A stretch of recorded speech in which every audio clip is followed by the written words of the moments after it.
Hello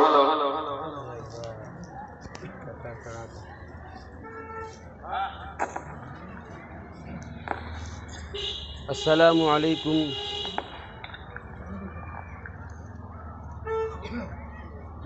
دیکھیے نا line دی.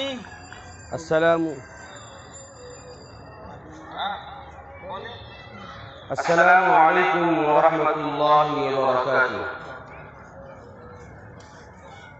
الحمد للہ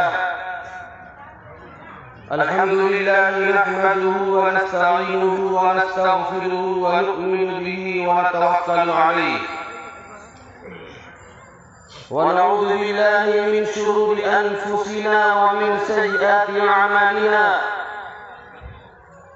ونعوذ بالله من شرور أنفسنا ومن سيئات أعمالنا ونعوذ بالله من شرور أنفسنا ومن سيئات أعمالنا من يهده الله فلا مضل له ومن يضلله فلا هادي له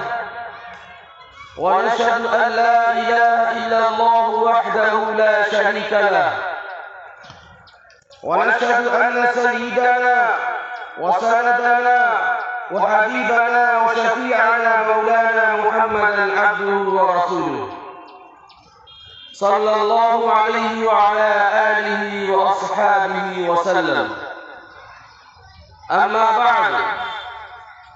فقد قال الله تبارك وتعالى في القرآن المجيد: أعوذ بالله من الشيطان الرجيم، بسم الله الرحمن الرحيم. وإذا أراد الله بقوم سوءا فلا مرد له وما لهم من دونه من وال. إن الله لا يغير ما بقوم حتى يغيروا ما بأنفسهم. وقال تعالى: كل من عليها فان ويبقى وجه ربك ذو الجلال والإكرام. وقال النبي صلى الله عليه وسلم: أعمالكم عمالكم، أو كما قال عليه الصلاة والسلام. کچھ اہل ستم کچھ اہل حشم میں کھانا دلانے آئے تھے. کچھ اہل ستم کچھ اہل حشم میں کھانا دلانے آئے تھے. دہلیز کو چوم کے چھوڑ گئے، دیکھا کہ یہ پتھر بھاری ہے.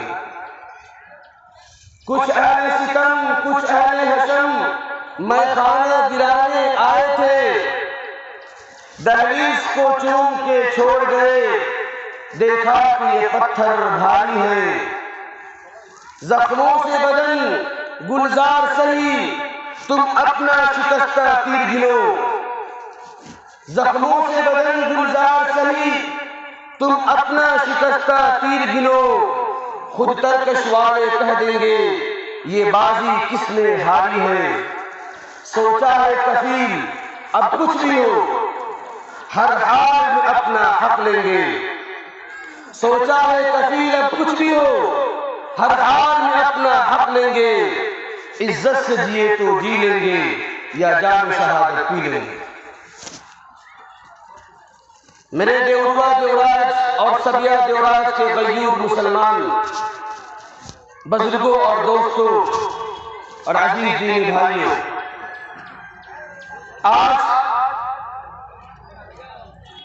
مسلمان مایوسی کا شکار ہوا ہے. سب کچھ ہوتے ہوئے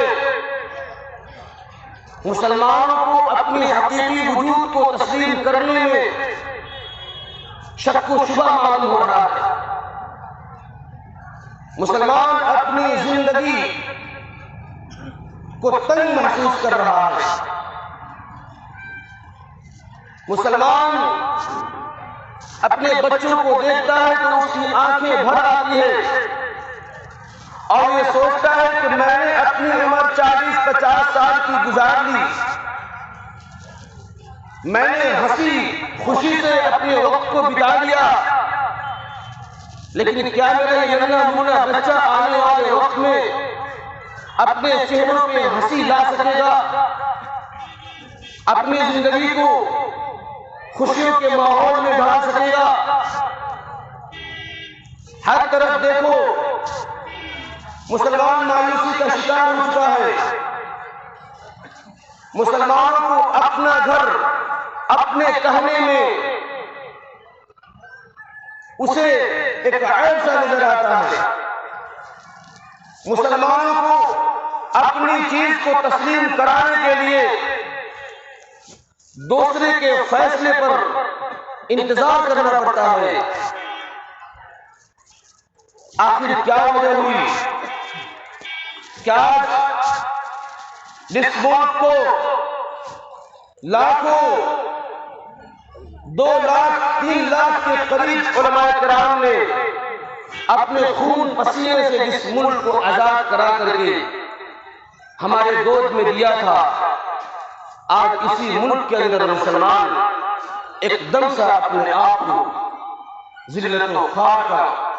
اور قہر مذلت کے اندر اور تنگدستی کے اندر، پریشانیوں کے اندر، الجھنوں کے اندر، بے چینیوں میں اپنے آپ کو محسوس کر رہا ہے۔ مسلمانوں، اگر آپ کو شکایت ہوگی موجودہ حکومت سے، یہ شکایت جائز نہیں ہوگی۔ اگر آپ کو شکایت ہوگی موجودہ سسٹم سے، یہ شکایت جائز نہیں ہوگی۔ اگر آپ کو شکایت ہوگی موجودہ کارکنان سے، موجودہ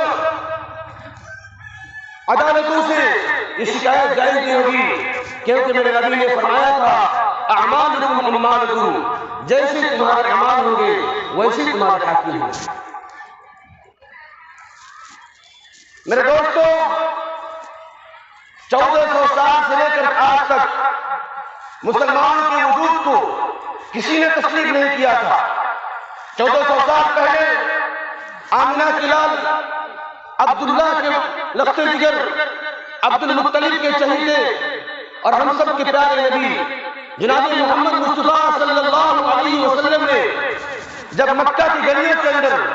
یہ اعلان کیا تھا کہ لا الہ الا اللہ محمد رسول اللہ، کہ میرا اللہ، اس کے علاوہ کوئی معبود، اس کے علاوہ کوئی پوجا کے لائق نہیں، اس کے علاوہ کوئی پرستش کے لائق نہیں۔ وہ چچا جو آپ کی پیدائش پر جشن منایا تھا، وہ چچا جو آپ کی پیدائش پر پورے مکہ کے اندر مٹھائیاں تقسیم کیا تھا، وہ ابو لہب سب سے پہلے اٹھ کر کھڑا ہوا اور حضرت محمد صلی اللہ علیہ وسلم کی مخالفت کی تھی۔ میرے دوستو، شروع زمانے سے لے کر کے آج تک مسلمانوں کو صرف اور صرف اس بات کے اوپر کہ مسلمان اللہ کو اللہ کیوں کہتا ہے، ہر جگہ ذلیل کیا گیا، رسوا کیا گیا، اسے پریشان کیا گیا، اس کی زندگی کو تنگ کر دیا گیا، اس کے گھر بار چھین لیے گئے، اس کی تجارت، اس کی مارکیٹ، اس کی پوری سسٹم کو تہس نہس کر دیا گیا، اور ظالموں نے یہ کر کے یہ باور کرانے کی کوشش کی کہ پوری دنیا کی سلطنت اور پوری دنیا کی طاقت ہمارے ہاتھ میں ہے۔ اگر تمہیں اس دنیا کے اندر تسلیم، اپنے وجود کو تسلیم کرانا ہے تو تمہیں اپنے رب کا انکار کرنا پڑے گا۔ لیکن میرے نبی اور میرے نبی کے جانشار صحابہ نے بردستی اعلان کر دیا کہ تم چاہے مجھے کوڑے مار کے تھک جاؤ گے، چاہے تم مجھے گھر بار سے نکال دو گے، تم مجھے وطن سے نکلنے پر مجبور کر دو گے، تم ہمارے پیٹ سے نیوالوں کو چھین لو گے، تم ہمارے بھوکے بچوں کو تم مرنے پر مجبور کر دو گے، تم ماؤں کے آنچل سے ان کے بچوں کو چھین لو گے، لیکن یاد رکھنا میری زبان سے آہت آہت کے نعرے کو تم نہیں نکال سکتے۔ اگر تم نے میری زبان کو کاٹ دیا تو میرے دل سے میرا اللہ کی محبت کو تم نہیں نکال سکتے۔ دوستو، 1400 سال سے لے کر کے آج تک یہ تاریخ رہی ہے، مسلمان کبھی جان دے کر کے اللہ کا انکار نہیں کرتا، بلکہ مسلمان تو جان دینے کے بعد خدا سے اور اس کو پیار بن جاتا ہے۔ آج جس زمانے میں ہم رہ رہے ہیں، اس زمانے کے اندر مسلمانوں کو ہراساں کیا جا رہا ہے، ڈرایا جا رہا ہے، اور مسلمانوں کو یہ باور کرانے کی کوشش کی جا رہی ہے کہ جہاں میں کہوں وہاں تجھے سجدہ کرنا پڑے گا. تو اے حکومت کے لوگوں اور اے دنیا کے لوگوں، ہم بتا دینا چاہتے ہیں جب نبی اکرم صلی اللہ علیہ وسلم اور ان کے ساتھیوں کو شہر ابی طالب میں بند کر کے ان کو درخت کے پتے چبانے پر مجبور کیا گیا، اس وقت ہمارے صحابہ نے تمہارے سامنے گھٹنے نہیں ٹیکے اور بھوکے بچے بلکتے رہے. اس وقت تم کو آقا اور خدا نہیں مانا. تو سن لو، آج تو اللہ پاک نے ہمیں سب کچھ دیا ہے. تم چاہے ہمیں ہماری لاکھ جانے اللہ کے نام پر لے لو، لیکن انشاءاللہ ہمارے بچے کل بھی اللہ کو مانتے تھے، آج بھی اللہ کو مانتے ہیں اور آئندہ بھی اللہ کو مانیں گے. لیکن میرے محترم بزرگوں اور دوستوں، آج مسلمان مایوس ہوا ہے. اس کی وجہ یہ ہے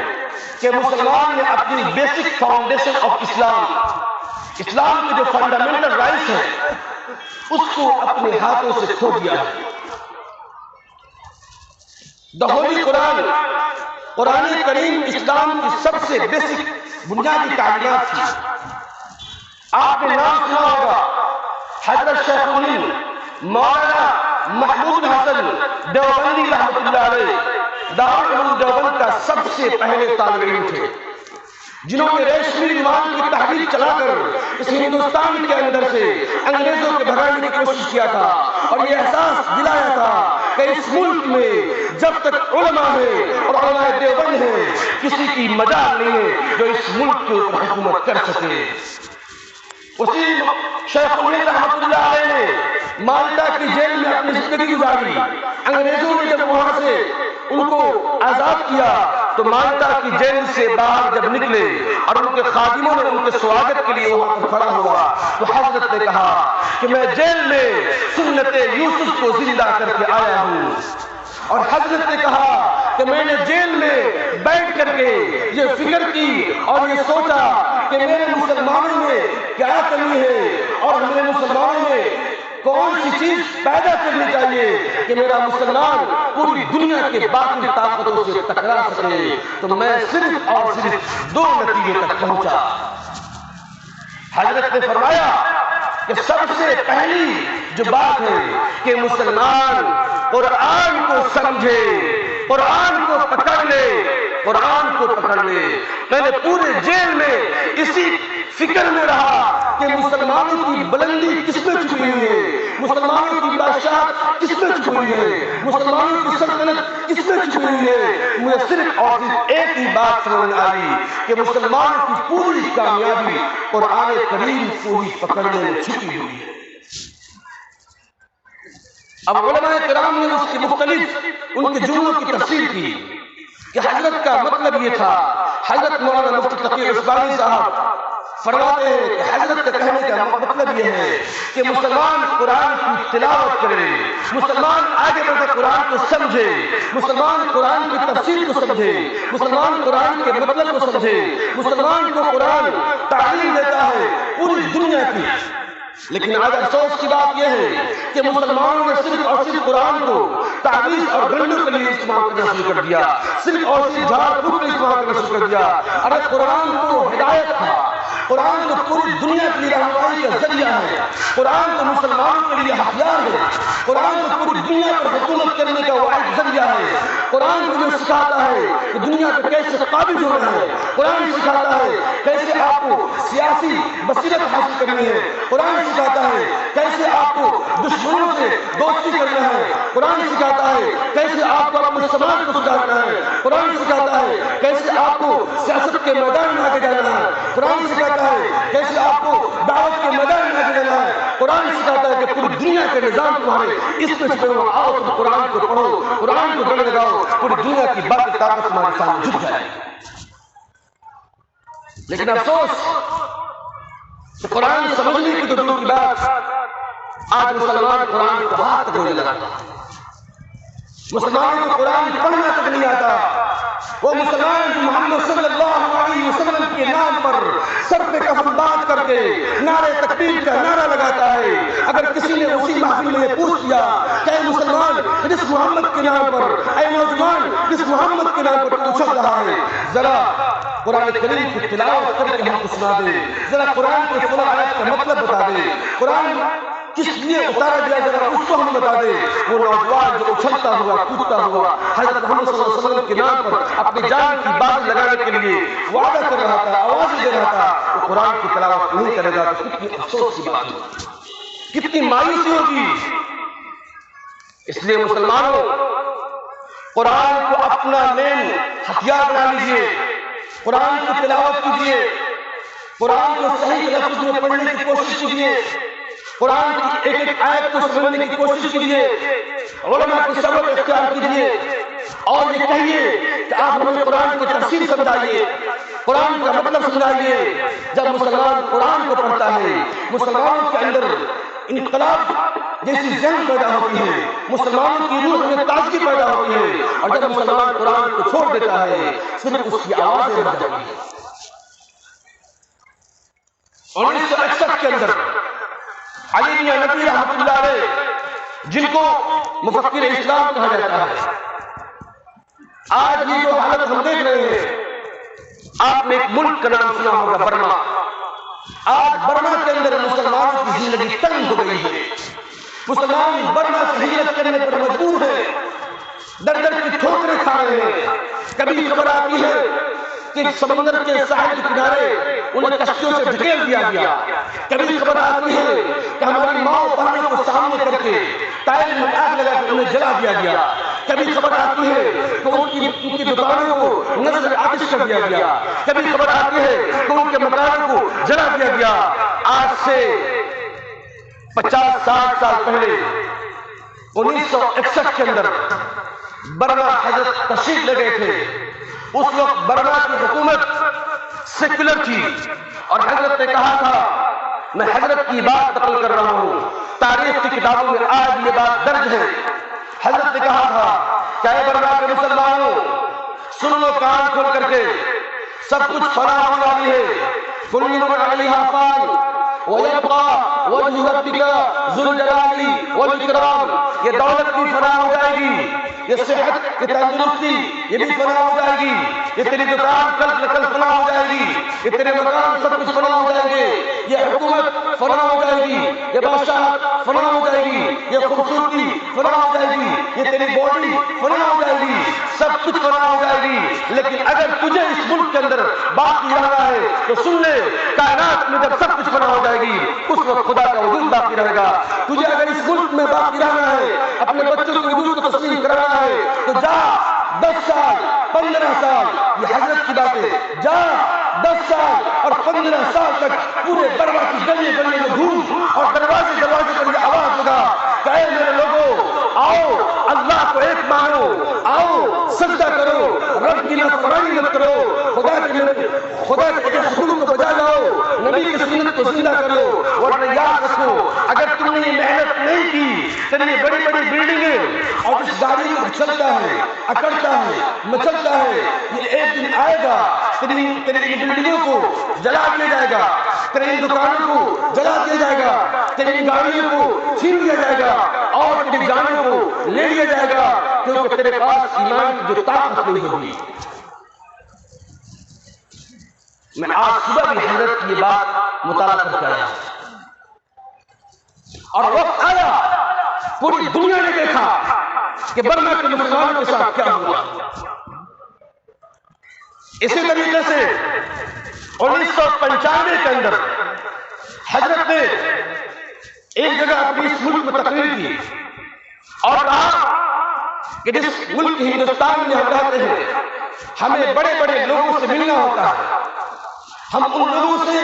گفتگو کرتے ہیں، ان کی اندر کی سوچ کو لیتے ہیں،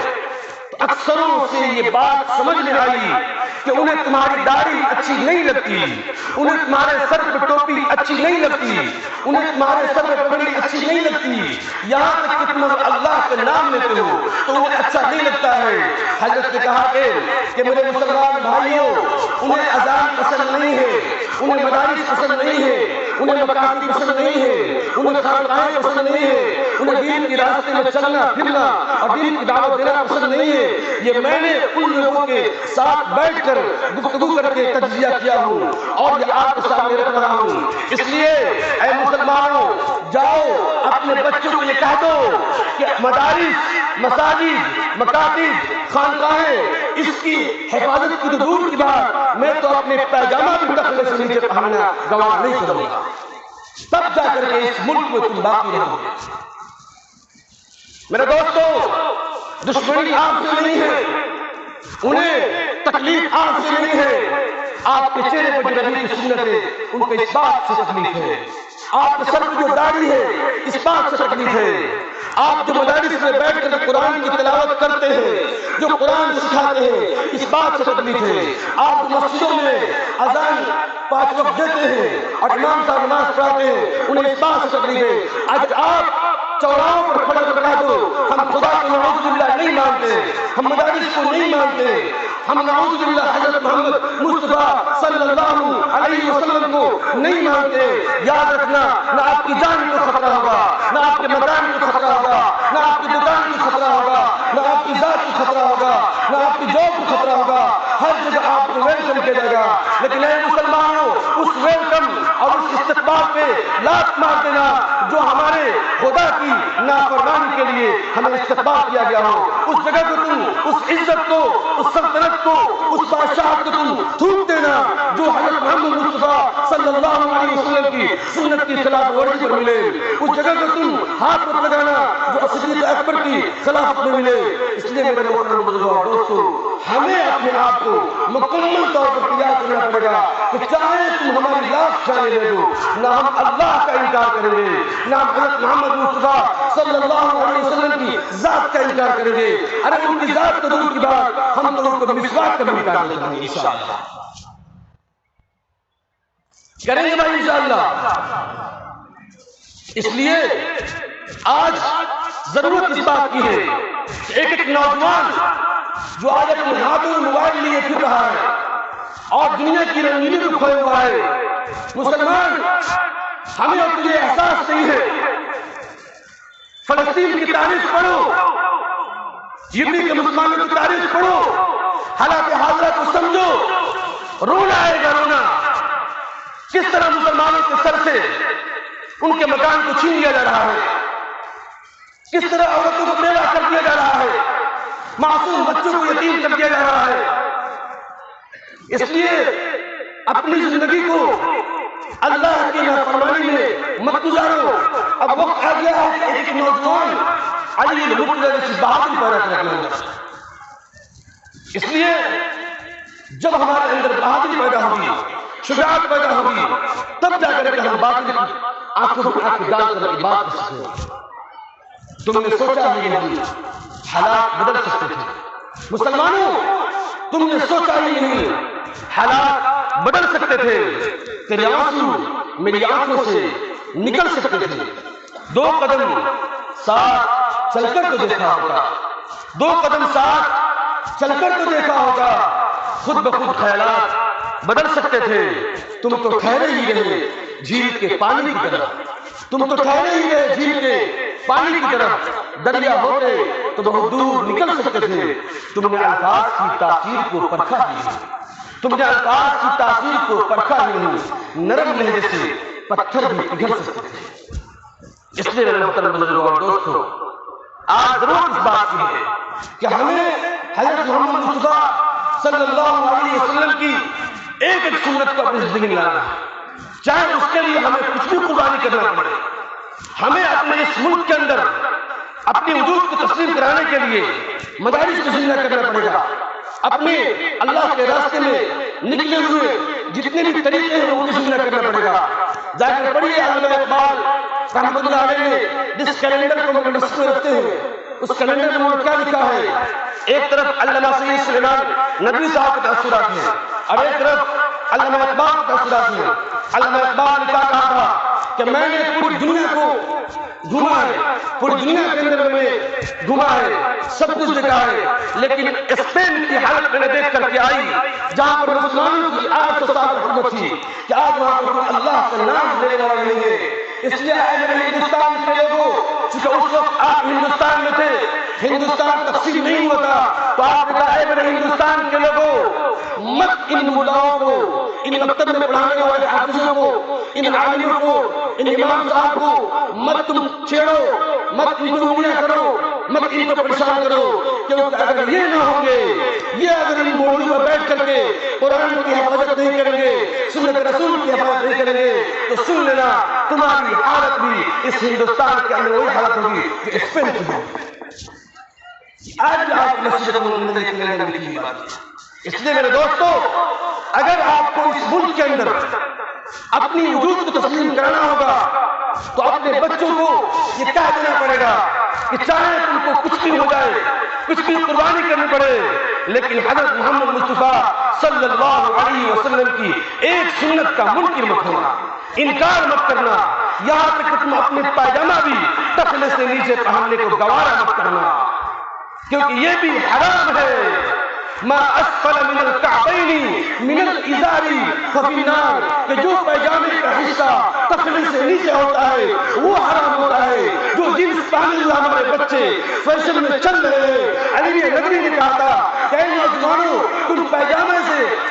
کو ٹخنے سے نیچے پہننا گوارا مت کرو، تب جا کر کے باطل ٹوٹیں گے۔ اگر تم ان کے آگے اپنے سر کو جھکا دو گے، انہوں نے کہا جواب دیں گے داڑھی کٹا، تم داڑھی کٹا لی، انہوں نے کہا جواب دیں گے ٹائی لگا، تم ٹائی لگا لی، انہوں نے کہا جواب دیں گے کرتا اتار، تم نے کرتا اتار دیا، انہوں نے کہا جواب دیں گے ٹوپی اتار، تم نے ٹوپی اتار دیا، انہوں نے کہا تیرا پیٹ پڑیں گے تو تھوڑا کام کر دے، نماز چھوڑ دے، یہ نماز چھوڑ دیا، انہوں نے کہا تیرا پیٹ پڑیں گے، تیرے بچے کو جواب دیں گے تو تراویح چھوڑ دے، تو نوافل چھوڑ دے، تو سب کچھ چھوڑتا گیا اور آج تک ان کا پیٹ نہیں بھرا۔ آج سے تو یہ طے کر لے تم میں کچھ بھی نہ دے، میں اپنے نبی کی سنت کو ایک بھی نہیں چھوڑوں گا، یہاں تک مسواک بھی نہیں چھوڑوں گا انشاءاللہ۔ تب جا کر کے انقلاب ہے، کریں گے سب انشاءاللہ۔ اللہ تبارک و تعالیٰ سے دعا ہے کہ اللہ تبارک و تعالیٰ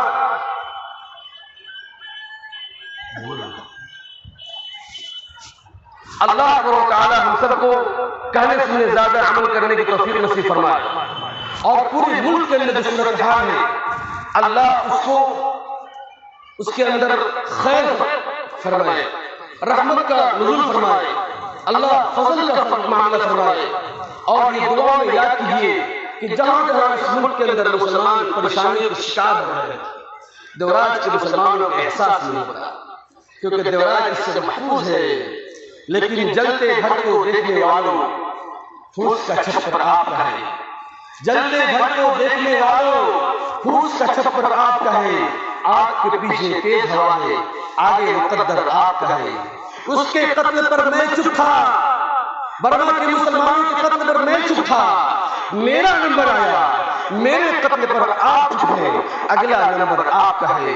اس لیے یاد رکھیے گا نمبر تو سب کی آنی ہے، اگر جب دین پر نہیں رہیں گے، اسلام کی طاقت نہیں رہے گی اور سنت رسول کی طاقت نہیں رہے گی تو ہم ہر جگہ دھڑام سے گر جائیں گے۔ اس لیے اپنے آپ کو مضبوط کیجئے اور اپنے بچوں کو بتا دیجئے آخری سانس تک تیری زبان پر تیرے دل میں ایک ہی بات رہے گی، لا الہ الا اللہ محمد رسول اللہ۔ آمین وآخر دعوانا ان الحمدللہ رب العالمین۔ دوستو، چونکہ عید الفطر کی نماز ہے، اس نماز میں کچھ چیزیں بدل جاتی ہیں، باقی وہی رکوع وہی سجدے سب کچھ وہی ہوتے ہیں۔ اس لیے ہم لوگ عید الفطر کی جو ترتیب ہے وہ سمجھ لیں گے۔ سب سے پہلے ہم نیت کریں گے اللہ تبارک و تعالی میں نیت میں کرتا ہوں 2 رکعت نماز عید الفطر کی واجب اس امام کے پیچھے، اگر امام صاحب کا نام معلوم ہو عبداللہ تو نام رکھ لیں، نہیں ہو تو اس امام کے پیچھے منہ میرا کعبہ شریف کی طرف اللہ اکبر۔ اگر یہ کہنا نہ آئے، امام ابو حنیفہ فرماتے ہیں صرف نیت کرنے دل سے کافی ہے۔ اس کے بعد امام صاحب اللہ اکبر کہیں گے، سب لوگ اللہ کہیں گے، تکبیر تحریمہ کے بعد ثنا پڑھیں گے، ثنا کے بعد 3 زائد تکبیر ہوگی۔ پہلی تکبیر اللہ اکبر چھوڑ دیں گے، دوسری تکبیر اللہ اکبر ہاتھ چھوڑ دیں گے، تیسری تکبیر اللہ اکبر اور ہاتھ باندھ لیں گے، امام صاحب سورۃ الفاتحہ پڑھیں گے، سورہ پڑھیں گے، رکوع، سجدہ، دوسری رکعت میں پھر سورہ فاتحہ پڑھیں گے، سورہ پڑھیں گے، رکوع میں جانے سے پہلے 4 تکبیریں ہوں گی۔ 3 تکبیر، اللہ اکبر، ہاتھ چھوڑ دینا ہے، اللہ اکبر، ہاتھ چھوڑ دینا ہے، اللہ اکبر، ہاتھ چھوڑ دینا ہے۔ چوتھی تکبیر میں بغیر ہاتھ اٹھائے رکوع میں چلے جانا ہے۔ رکوع سجدہ ہوگا، اس کے بعد سلام ہوگا، سلام کے بعد دعا کے بعد خطبہ ہوگا۔ خطبہ کے لیے سننا سنت ہے، لیکن جب بیٹھ گئے تو سننا واجب ہے، جب بیٹھ جائیں گے تو سننا واجب ہے۔ اللہ تبارک و تعالی ہمیں عمل کرنے کی توفیق نصیب فرمائے۔ اب کھڑے ہو جائیے، وقت بھی ہو گیا ہے تاکہ نماز پڑھ لیں۔